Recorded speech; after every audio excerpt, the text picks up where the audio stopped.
नमस्कार दोस्तों, United states of America और चाइना के बीच में चल रहे ट्रेड वॉर के बीच भारत को लग रहा था कि Bharat United states of America के मार्केट को कैप्चर कर लेगा, क्योंकि चाइना के ऊपर से यूनाइटेड स्टेट्स ऑफ अमेरिका अपने डिपेंडेंसी को कम कर रहा था। इस बीच में भारत ने सोचा था कि अपने प्रोडक्ट को यूएस के अंदर बढ़ाना होगा, बट हकीकत में ऐसा हुआ नहीं। भारत की बजाय दूसरी साउथ एशियन कंट्रियों के द्वारा यूनाइटेड स्टेट्स के मार्केट के अंदर एक्सपोर्ट को बढ़ाया गया, बट भारत का एक्सपोर्ट यूएस के अंदर बहुत ज्यादा नहीं बढ़ा है। अब ऐसा क्यों हुआ और इसकी वजह से भारत के मैन्युफैक्चरिंग के ऊपर आने वाले समय में क्या असर पड़ेगा, इसे मैं शुभेंद्र चौहान डिटेल में आप लोगों के साथ में चर्चा करूंगा। बट आगे बढ़ने से पहले एक सवाल आप लोगों से पूछना चाहूंगा। कमास टाइफून के करके जो व्हीकल है जो रिसेंटली न्यूज के अंदर था, ये किस चीज के लिए जाना जाता है? आपके ऑप्शन है ट्रूप के सेफ ट्रांसपोर्टेशन के लिए ये यूज होगा in the mining risk area, या फिर ट्रांसपोर्टेशन ऑफ सिविलियंस के लिए, एग्रीकल्चर पर्पस के लिए, स्पेस एक्सप्लोरेशन के लिए। सही जवाब नीचे कमेंट के अंदर आप लोग दोगे। इसके अलावा अगर आप लोग मेरे साथ में रेगुलर जुड़ना चाहते हो तो आप मेरे साथ में SRC10 टेलीग्राम ग्रुप के ऊपर जुड़ सकते हो। यूपीएससी सीएससी की तैयारी करना, इंडिया के टॉप एजुकेटर से ऑफलाइन क्लास के अंदर पढ़ना है, अच्छा मौका है। अनअकैडमी अब केवल ऑनलाइन ही रहा है, अनअकैडमी अब ऑफलाइन भी आ चुका है, जहां पर इंडिया के ये टॉप एजुकेटर्स आप लोगों को ऑफलाइन क्लास के अंदर पढ़ाएंगे। कंप्रिहेंसिव यूपीएससी सीएससी की तैयारी आप लोगों को कराई जाएगी, वो भी सबसे कम रेट के अंदर।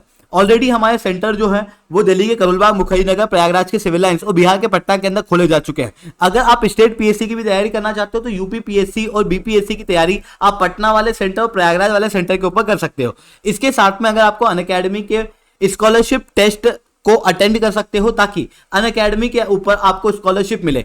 ये स्कॉलरशिप टेस्ट 25 अक्टूबर को सुबह 10 बजे होने वाला है करोलबाग वाले सेंटर के अंदर, जहां पर जो बच्चे टॉप रैंक हासिल करेंगे उन्हें 1 करोड़ रुपए तक की स्कॉलरशिप और गिफ्ट प्राइजेस मिलने वाले हैं। चलिए दोस्तों, अब समझने का प्रयास करते हैं हुआ क्या। देखो, यूनाइटेड स्टेट्स ऑफ अमेरिका और चाइना, इन दोनों के बीच में ट्रेड वॉर चल रहा है। यूएस द्वारा चाइना के कई सारे प्रोडक्ट इंक्लूडिंग चाइना के इलेक्ट्रिक व्हीकल के ऊपर रेस्ट्रिक्शन लगा दी गई है, क्रिटिकल मिनरल्स के ऊपर रेस्ट्रिक्शन लगा दी गई है, जिसके बाद चाइना का एक्सपोर्ट यूएस के अंदर घट रहा है। वहीं चाइना ने भी रिटेलिएट किया है और यूनाइटेड स्टेट्स ऑफ अमेरिका के कई सारे प्रोडक्ट को टैरिफ और नॉन टैरिफ बैरियर फेस करना पड़ रहे हैं चाइना के मार्केट में। बट इसकी वजह से यूएस के लोगों ने कोई चाइना के प्रोडक्ट हटने के बाद प्रोडक्ट का यूज करना बंद नहीं कर दिया, अभी भी वो लोग फोन का प्रयोग कर रहे हैं। ऐसी कंडीशन में यूएस को चाहिए अल्टरनेटिव जो यूएस के मार्केट के अंदर इन प्रोडक्ट को सप्लाई कर सके। भारत को लग रहा था कि भारत के पास में एक बड़ी आबादी है, बहुत बड़ा इंजीनियरिंग बैकग्राउंड है, लार्ज यूथ पॉपुलेशन है, फास्टेस्ट ग्रोइंग इकोनॉमी है, तो भारत शायद यूएस के मार्केट को कैप्चर कर पाएगा और चाइना को यूएस के अंदर रिप्लेस कर देगा। बट रिसेंटली आई ऑक्सफोर्ड की रिपोर्ट यह बताती है कि भारत का यूनाइटेड स्टेट्स के अंदर जितना भी टोटल इंपोर्ट होता है उसके अंदर शेयर बहुत कम हुआ है। 0.6% से ही भारत का share United states of America के जितने भी इंपोर्ट होते हैं उसके अंदर बढ़ा है, जबकि चाइना का जो ओवरऑल शेयर है वो 8% से घट के 14% से भी नीचे आ चुका है। इसके अलावा वियतनाम सबसे ज्यादा यूनाइटेड स्टेट्स के मार्केट के अंदर एक्सपोर्ट कर रहा है। यूएस के अंदर टोटल इंपोर्ट का 2017 के अंदर वियतनाम केवल 1.7% शेयर हुआ करता था। आज वियतनाम का शेयर लगभग 3.7% के आसपास देखने को मिल रहा है, जो अपने आप में काफी ज्यादा सिग्निफिकेंट है। इवन वियतनाम के अलावा भी दूसरी छोटी कंट्रियां जैसे साउथ कोरिया है, ताइवान है, ये भारत से बेटर परफॉर्म कर रहे हैं। आप क्लियरली यहां पर देख सकते हो, ताइवान के द्वारा यूएस के मार्केट के अंदर 1% तक का एक्सपोर्ट किया जा रहा है। वहीं साउथ कोरिया टोटल यूएस के अंदर जितना एक्सपोर्ट होता है उसका 0.7% साउथ कोरिया से आता है, जबकि भारत का शेयर केवल 0.6% है, जो कि अपने आप में काफी कम देखने को मिल रहा है। ऐसी कंडीशन में भारत को काफी इंप्रूवमेंट की आवश्यकता है। अब बात आती है कि भाई भारत का जो एक्सपोर्ट है यूएस के अंदर वो इतना कम क्यों है, जबकि भारत यूनाइटेड स्टेट्स के लार्जेस्ट ट्रेडिंग पार्टनर में से एक है, तो फिर भारत का एक्सपोर्ट यूएस के अंदर इतना क्यों नहीं बढ़ पा रहा? रिसेंटली ऑक्सफोर्ड इकोनॉमिक्स की इकोनॉमिस्ट एलेक्जेंडर हरमन द्वारा कहा गया कि भारत का मैन्युफैक्चरिंग सेक्टर लैग कर रहा है और भारत की मैन्युफैक्चरिंग मैक्सिमम पुराने सेक्टर के अंदर है, जिसके अंदर या तो कंपटीशन नहीं है या फिर पोटेंशियल बहुत कम है। इस वजह से भारत का एक्सपोर्ट जो है वो यूएस के मार्केट के अंदर ज्यादा नहीं हो रहा। इवन भारत का जो एक्सपोर्ट ज्यादा हो रहा है वो हो रहा है इलेक्ट्रॉनिक गुड्स के अंदर, आईटी के प्रोडक्ट के अंदर, जो कि मैक्सिमम मैन्युफैक्चरिंग सेक्टर नहीं है, और जो सेक्टर मैन्युफैक्चरिंग है जैसे इलेक्ट्रॉनिक मैन्युफैक्चरिंग सेक्टर है, तो इसके अंदर क्या है कि इलेक्ट्रॉनिक प्रोडक्ट भारत के अंदर नहीं बने, ये प्रोडक्ट एक्चुअल में भारत में असेंबल हुए, प्रोडक्ट का मैन्युफैक्चरिंग हुआ चाइना के अंदर, भारत के अंदर असेंबल होने के बाद में यूएस के मार्केट के अंदर जा रहे हैं।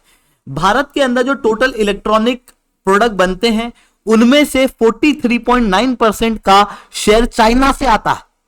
बस ये चीजें भारत के अंदर असेंबल होती है, जिसके कारण से आने वाले समय में ऑब्वियसली यूएस के रेस्ट्रिक्शन भारत के ऊपर लग जाएंगे, जिसकी वजह से आप क्लियरली ये दो बात समझ सकते हो कि भारत का एक तो मैन्युफैक्चरिंग कमजोर होने के कारण एक तो एक्सपोर्ट ही कम हो रहा, दूसरा हम जो एक्सपोर्ट कर रहे हैं उसका बेनिफिट भारत को डायरेक्ट नहीं मिल रहा, बल्कि उसका बेनिफिट मिल रहा है चाइना को, क्योंकि प्रोडक्ट जो है वो चाइना के अंदर मैन्युफैक्चर्ड है और भारत के अंदर केवल असेंबल्ड है, और उन्हें फिर हम लोग एक्सपोर्ट कर रहे हैं। तो इस तरीके की चीजें हम लोग को यहां पर देखने को मिल रही हैं। अब बात आती है कि भारत का ग्लोबल लेवल पे ये एक्सपोर्ट कम होने का कारण क्या है। इसके पीछे जो मेजर रीजंस हैं वो कुछ इस प्रकार से हैं। भारत की जो इंटेलेक्चुअल प्रॉपर्टी राइट्स है उसके इशू ज्यादा देखने को मिलते हैं। भारत के अंदर इंटेलेक्चुअल प्रॉपर्टी राइट्स बहुत ज्यादा स्ट्रांग नहीं है, इसकी वजह से कोई भी व्यक्ति एक दूसरे के इंटेलेक्चुअल प्रॉपर्टी को चुरा लेता है, जिसके कारण से इनोवेशन का एक माहौल भारत के अंदर नहीं बन पा रहा, जिसकी वजह से आप देखोगे भारत के अंदर जुगाड़ मेंटालिटी है। हाँ, बात सही है कि भारत थर्ड लार्जेस्ट स्टार्टअप है, जहां पर थर्ड लार्जेस्ट स्टार्टअप देखने को मिलते हैं, बड़ा स्टार्टअप इकोसिस्टम भारत के अंदर क्रिएट हो रहा है, बट हम भी आज भी यूएस और चाइना से बहुत पीछे हैं, और हम जिन कंट्रियों से आगे निकले हैं उनके मुकाबले भारत की आबादी बहुत ज्यादा है। अगर हम पर कैपिटा लेवल पे देखें तो भारत के अंदर इनोवेशन कोई बहुत ज्यादा नहीं हो रहा। इतना नहीं, भारत के अंदर जो लोग हैं उनको प्रॉपर रूप से स्किल्स नहीं मिली हैं।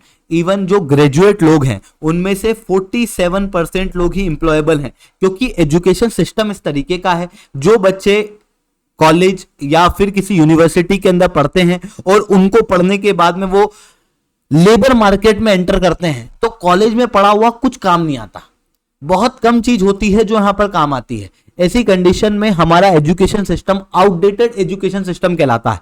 इवन स्किल लेबर केवल भारत के टोटल वर्कफोर्स का 5% है। इसके अलावा फॉरेन डायरेक्ट इन्वेस्टमेंट वगैरह के ऊपर भी कई सारी रेस्ट्रिक्शंस और रेड टेपिज्म देखने को मिलता है। करप्शन बहुत ज्यादा है। भारत करप्शन परसेप्शन इंडेक्स के अंदर 93rd रैंक हासिल किए हुए है। इसके अलावा भारत अगर इन सारी चीजों के बावजूद कोई प्रोडक्ट बना भी लेता है तो वो प्रोडक्ट ग्लोबल मार्केट के अंदर कॉम्पिटिटिव नहीं बचते, क्योंकि उन प्रोडक्ट को जब हम ट्रांसपोर्ट करते हैं तो लॉजिस्टिक कॉस्ट टोटल प्रोडक्ट की 14% है, जबकि मैक्सिमम ऐसी कंट्रियां जिनके साथ में भारत ग्लोबल मार्केट के अंदर कॉम्पीट करता है उनकी लॉजिस्टिक कॉस्ट 10% से कम है। चाइना की 9-8% के आसपास देखने को मिलती है और यूएस की तो उससे भी कम है।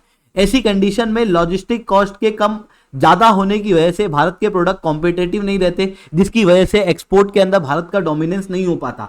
इवन क्रेडिट एक्सेस के अंदर स्कीमें हैं, बट लोग इन क्रेडिट को एक्सेस नहीं कर पाते, जिसकी वजह से भारत का एक्सपोर्ट जो है वो कम देखने को मिलता है। फिर उसके बाद मैन्युफैक्चरिंग सेक्टर के अंदर बहुत ज़्यादा ग्रोथ हुई नहीं। भारत के अंदर एक बड़ा इशू ये देखने को मिला कि सबसे पहले हम प्राइमरी सेक्टर पे थे, एग्रीकल्चर के अंदर हम लोगों ने बहुत ग्रोथ हासिल करी थी। फिर उसके बाद में एग्रीकल्चर के बाद हम सीधे सर्विस सेक्टर पे आ गए, बीच में सेकेंडरी सेक्टर जो है वो चला गया, जिसकी वजह से प्रॉपर जॉब और स्किल जो है वो वर्कर्स को नहीं मिल पाई। तो ये बड़ी प्रॉब्लम हम लोगों को यहाँ पर देखने को मिलती है, जिसकी वजह से भारत का जो ग्लोबल लेवल पे प्रोडक्ट है वो कॉम्पिटिटिव नहीं रह पाता। आई होप ये सारी बातें आप लोगों को समझ में आई होंगी। अगर लेक्चर अच्छा लगा हो तो लाइक करना, लेक्चर बहुत अच्छा लगा हो तो ऐसा से 10 कमेंट करना। अगर आपको अनअकैडमी के ऑफलाइन सेंटर के अंदर जुड़ना है तो बिल्कुल जुड़ सकते हो। हमारे सेंटर की वीडियो देखना है तो इस वीडियो को एंड तक देखना।